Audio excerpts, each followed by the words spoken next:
Well, welcome to Carnegie Cast 3. We're excited to be back here today with Katie Munion, our Vice President of Training and Quality from North Dakota. Once again, in our Carnegie Cast, we're talking all things Dale Carnegie. We're talking principles. We're looking to get connection kind of through this pandemic. So one of the cool reasons that we have Katie on is because one of the things that she does really, really well is she truly brings joy and happiness to others, and she does the best that she can to really bring hope and fill our minds with thoughts and happiness. Now, a little bit of background on Katie. We actually grew up together in Go Hornets, right? Yes, absolutely. Then you went to NDSU, recruiter, talent manager for Ide Bailey, and then Alaris. Mm-hmm. And at that point, you went from Harvey to Fargo to Grand Forks. Yes. And then started doing some training for the previous owners at Dale Carnegie. Mm-hmm. Somewhere in there, you get married. And then way before that, yeah. Way before that. Okay. So you get married, and then you move to Utah. Yes. And there for about a year and a half. And then we get you back to North Dakota to take over your current role, which once again is a vice president of training and quality. But not only do you do that, you're also a group X or group exercise instructor. I am. How have you managed to live such an adventurous life up to this point? Well, I don't know. I wouldn't necessarily consider myself an adventurer. I don't, sometimes it's going kicking and screaming, but you got to do what you got to do. But I have had diverse interests and look at different ways to fill my cup, and also to use the gifts and talents that I believe have been given to me in a way to really connect with others in different ways. And so those have just been some different opportunities or ways that I've gone about doing that. Yeah. So if you look back on your life's work, what would you say has been the most challenging obstacle that you've had to overcome? Well, outside of moving back to North Dakota in the midst of a global pandemic, we're probably in the thick of that probably right now. This will probably be my moment when we look back. But outside of that, I would say some of the moves that I have made in my adult life, whether that was from Fargo to Grand Forks, which is just a short drive, as we know, 75 miles away. But as a bison, moving to Grand Forks was particularly challenging from a mindset standpoint to overcome.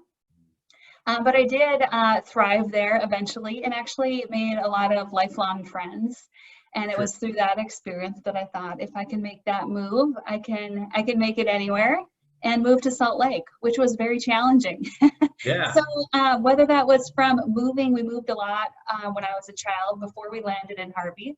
And so I think I've had that lifelong experience of moving and making friends and being outgoing, even though that's hard to do, even when you are an extrovert, to make friends and connections everywhere you go. I've had practice very early on in life in doing that. Yes, you mentioned something pretty interesting about being an extrovert, and maybe sometimes an introvert, but also trying to make friends and the experiences you learn from moving. Mm-hmm. How are you dealing with that now, or how has any of that helped you during this pandemic when we're kind of forced to be at home in a lot of cases and don't quite have that human connection that you used to? Yes. Well, that was a huge opportunity with moving back to North Dakota, and a reason was to see friends and family. So sadly, not being able to do that has been extra difficult during these times. Thankfully, we have tools and technology like Zoom, where I was just able to facilitate our 4th online complimentary session to our community members and connect with people, and a former participant of one of the first programs I ever did in Grand Forks, North Dakota. So that was fun, but also through FaceTime, being able to connect with friends and family, doing happy hour via Zoom, What was the new app my niece and nephew invited me to where you can send videos? It's not TikTok, it's something else, but just looking for unique opportunities to find connection during this time. So for those of us that really thrive off of that or require that for our own health and well-being, it definitely is more creative in approaching that. And I will be really super grateful when we can go back to seeing people and, connecting with people in person. So valuable. Yeah. One of the things I've always appreciated about you, Katie, is your kind of willingness to dive into things and really create happiness for others. Just a few months ago, we were at a friend of ours' birthday party by the name of Andy Westby. Yes. And we show up to this party, and you and your husband are, decked out in 80s gear, right? And you're out on the dance floor, and Andy's mingling with everybody, and it just seems like you're very natural, and one of your gifts is to create happiness for others. Where did you learn that from, or has this always been a thing that you've been doing? I was reflecting on that now that we have a bit more time on our hands to ponder maybe existential questions a bit more. But I was thinking about where did that come from? And I don't know if I know the answer. I don't feel like I would necessarily be described as like the class clown or anything like that. If you dial back to our Harvey days, I was more the student council person than necessarily a jokester, but I've always thrived off of connecting and interacting with others. And I think what started it was more so in my early adulthood, and that it's my sister and I are the only kids, and we grew up with my mom's sarcasm and wit. And so it was really, we've learned through seeing my niece grow up, it isn't necessarily a talent you're born with, but it is crafted and shaped over time. And so we've seen my niece go from not really understanding that type of humor to really excelling at delivering it. And so I think it was through that, interacting just throughout my life with my mom and sister, that really brought that on. And then at one point in particular, I remember making my mom laugh until she cried. And so that has become kind of my goal, is not only do I want to make people laugh, but I want them to cry because they're just think it's hilarious. So one of our other principles, dramatize our ideas, I feel like I also excel at, and that can be a negative or a positive. And so when I take things to the next level, whether it's the toilet paper debacle of our current environment and the fun we had with that in our own workplace, or what have you, I just kind of take things to the next level, which people find amusing. And I'm sure sometimes it's too much, but most times people find it amusing, and that brings me great joy. Yeah, let's talk about that joy. You've done such a great job over the last 3 or 4 weeks, since this pandemic started, of getting our Dale Carnegie principles out on social media. You always have these wonderful posts. When you're looking at the Dale Carnegie principles, which one would you say is your favorite during this point? Yes. Well, to date, probably this goes back to, we'll say maybe not quite 10 years ago, something along those lines. My favorite principle of all time is to fill your mind with thoughts of peace, courage, health, and hope. That one was the one that was most meaningful to me, because I feel like my mind is not naturally that way. And so it's really, the negative is really up front. I notice it first.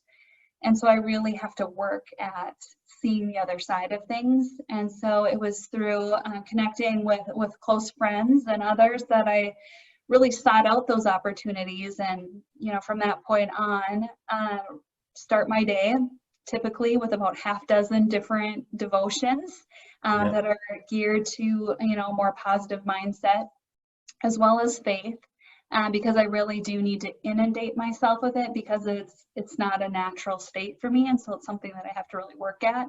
And so that's been something that I've continued now. Like I said, it's probably not quite 10 years, but approaching that time period. So what kind of advice would you have for our listeners? You do this great job. Like you said, you wake up and you have some devotionals, you read 6 or 7 different things. to fill your mind with thoughts of happiness. What kind of advice would you give our listeners to be able to do the same thing? Yeah, I would say, finding something that resonates with you, whether that's a writer. There's so many things that we have, at our fingertips now, and that they're just like daily devotions that I receive via email, or daily devotional books that there's an entry for each day. So that would be one way. Another is just trying to be present and thinking, and being aware of what we're thinking, and maybe shifting our own mindset by having a go-to mantra or affirmation to shift things up. And certainly there are times when we just don't feel like doing that, and just being aware of that and knowing that that's okay too, that we can have both sides of these things, and we don't need to only ever live in one space with that. Yeah. Now, you mentioned earlier that you've been doing some of these workshops online as of recent too. I'd say over the last 4 weeks, you've been one of the people that's really taken kind of the bull by the horns during this pandemic and said, hey, let's get through this together. We'll be stronger together because of it. Where did that inspiration come from for you to be able to do that? Yeah, some things, that come to me on my own. Other things, I'm pushed into, and I need the shove to do it. So from the posting on social media, I thought, wow, it just popped into my mind one day that as a Dale Carnegie facilitator, we often focus on our human relations principles, which are of the utmost importance. But sometimes the stress and worry principles don't always get as much time in the sun. And I thought, what a perfect time to really highlight some of these, and maybe they'll help somebody. And so I just had that kind of light bulb moment that was gifted to me, and I took the opportunity, as you said, to take the bull by the horns, and made a commitment to myself that, we have about 30 stress principles that I will post about one every single day, and hopefully post in a way that is meaningful and authentic to me. And so that was something that I thought of, hey, this is just something that I can do, that I have access to, that might help somebody else. From the training standpoint, that was, maybe your and Bethany's idea as a way to connect with our community. And so that was more given to me as an opportunity that I'm executing on behalf of our franchise. That has turned out to be really positive as a way to be a light for other people during this time, which I think is super important. And so I'm glad that we were able to do that, and that I was able to be a part of that for our franchise and for our community. Yeah, so you mentioned some great things in there. And when you think of Dale Carnegie and what you're doing now and the role you play, not only within our organization, but for the state and for other companies, for you, why Dale Carnegie? Where do you feel your purpose, and how is your bucket filled through what you're doing every day? Yes. Well, it's a journey for all of us, and it's ever evolving. So I remember I was in 8th grade, and my mom came home from work one day and she said, there's this new field I learned about that I think you'd be really good at. It's called human resources. And there the seed was planted. And so, as you know, I was a recruiter and worked in talent management within human resources and performance management. And at one point, recruiting is, ever, revolving door sometimes. And I thought, instead of recruiting for these crazy skill sets that don't exist, what if we train people and develop them in the areas they want to grow? And so that we have this pipeline from within. And at the time I was working at Ida Bailey with technology consulting, and my CEO at the time had the wonderful idea of moving me around the corner in our workspace to sit right next to our former owners, Tanya and Tamara, doing training for Dale Carnegie. And I thought, what an amazing opportunity to do that. I want to do what they do. And they're planted the seed of doing something like that. And so for a while, I was doing that on the side while working full-time in HR and teaching group fitness.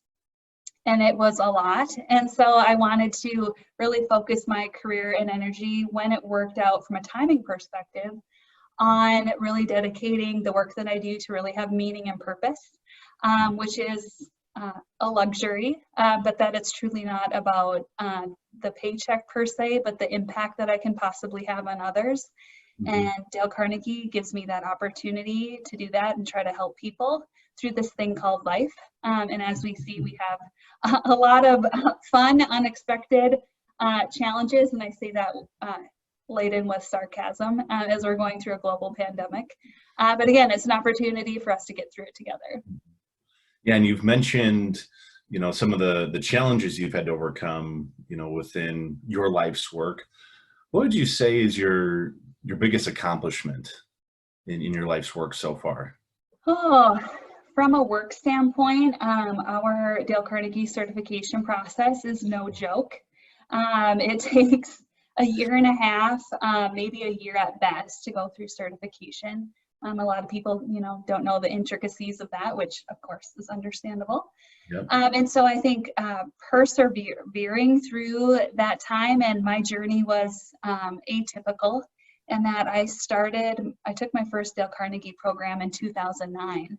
And I didn't get certified until 2015, just because I was working full time and wasn't able to commit the time to it. So it was a lot of back and forth, in and out, starting and restarting the process until I had the time to dedicate to do that.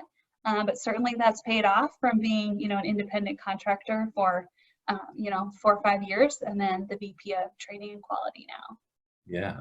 Now, what about your personal life? What's been one of your biggest accomplishments there, do you think? It wasn't really necessarily to the work that I've done myself, but I would say being not just an aunt, but a super auntie. So certainly, as you know, graduating with my little sister from high school, she had her first child, which we were so lucky that it was a little girl 12 years ago.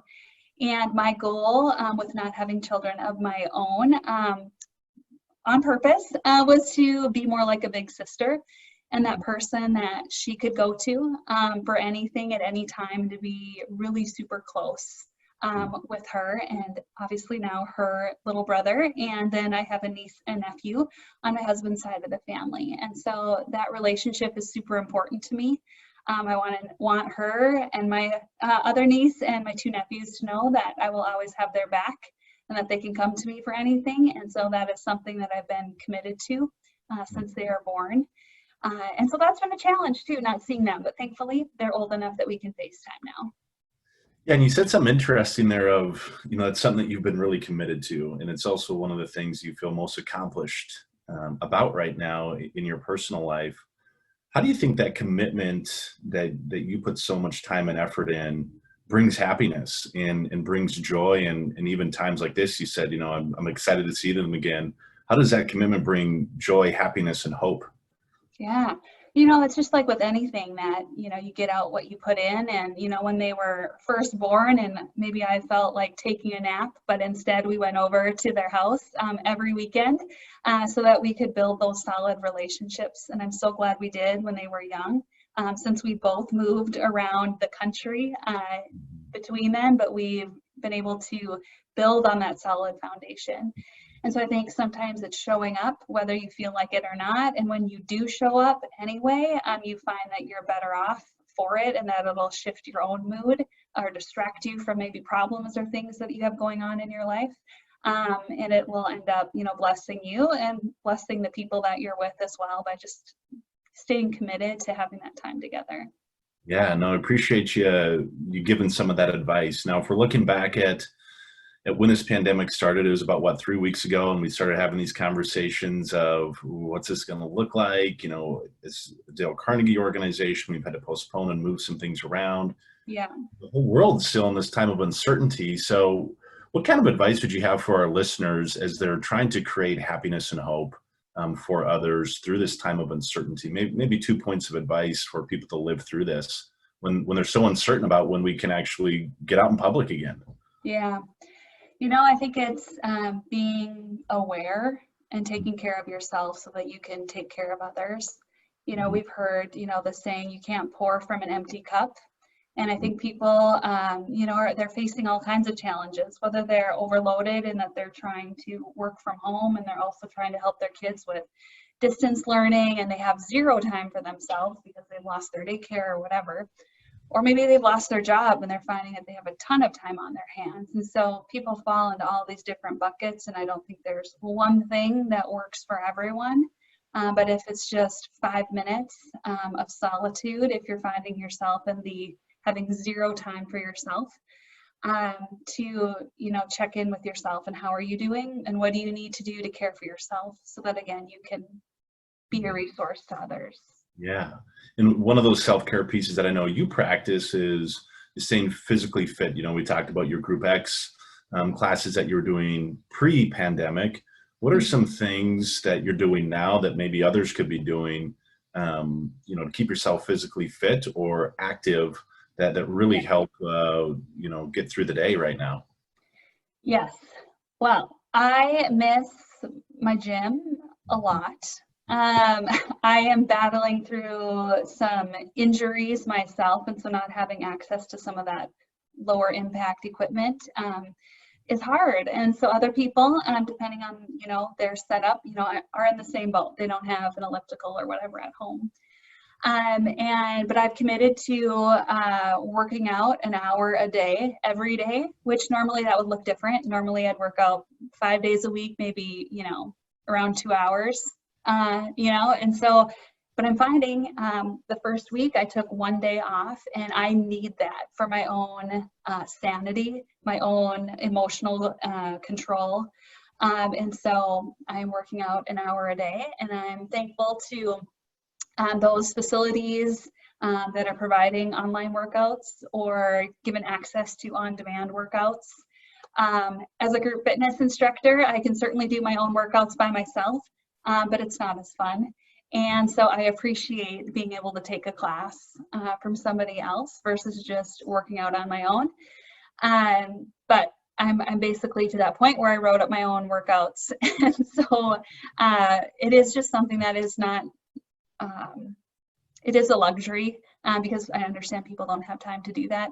It is a requirement for me to be able to stay well, is to be able to work out and have that release so that I can, again, be the best version of myself in this pandemic, which looks different than on a regular day, just like everybody else. Yeah. So, Kate, we've heard a lot of things from you. I think a lot of the consistencies is be committed, be aware. There's a lot of times of uncertainty. You do such a wonderful job of, once again, creating happiness for others and filling people's minds with thoughts of peace and hope. If people want to reach you or follow you, where do they do that at, or how do they follow you? Yes, you can find me on Facebook, LinkedIn, and Twitter. And so, of course, the handles are different for each. Fun fact, my sister-in-law is also a Katie Munion, and so you want to look for Katie Olson Munion to find the correct one. Otherwise, you might not make your way to me. But so those would be some different ways to find and follow what I'm doing online on social. Wonderful. Well, thank you, Katie. We really appreciate your time today, and once again, we really appreciate how you're truly lifting other people up and how you've been doing it. I've been lucky enough to be around you for almost 30 some years at this point. I get a little bit more than everybody else does, but I really, really do appreciate and absolutely love seeing what you're putting on social media and the conversations that we get to have. And I'm excited for when we all get to get back to the office here. Yes. The next month. I know. Fingers crossed. So hopefully everything comes together with that sooner than later, and we can get on with our new normal. I'm sure it will look a little bit different, but we'll all continue to adjust and evolve. So we'll just continue to do the best that we can, given what's handed to us. There you go. You heard it from Katie. Once again, look below on where you can follow her. Wonderful having you on, and we'll see everyone next week. Next week, we'll be tackling more of the stress and worry principles. So until then, stay fit, stay healthy, wash your hands, and be North Dakota smart. There you go. Thanks, Jay. Yeah, thank you.